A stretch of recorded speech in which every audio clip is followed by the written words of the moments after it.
கர்த்தரை தெய்வமாக கொண்டோ இதுவரையில் வெட்கப்பட்டதில்லை.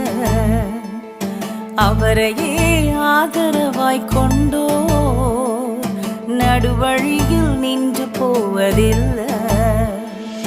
வேண்டும் போதெல்லாம் என் பதிலானாரே, வாழ்க்கை முழுவதும் என் துணையானாரே.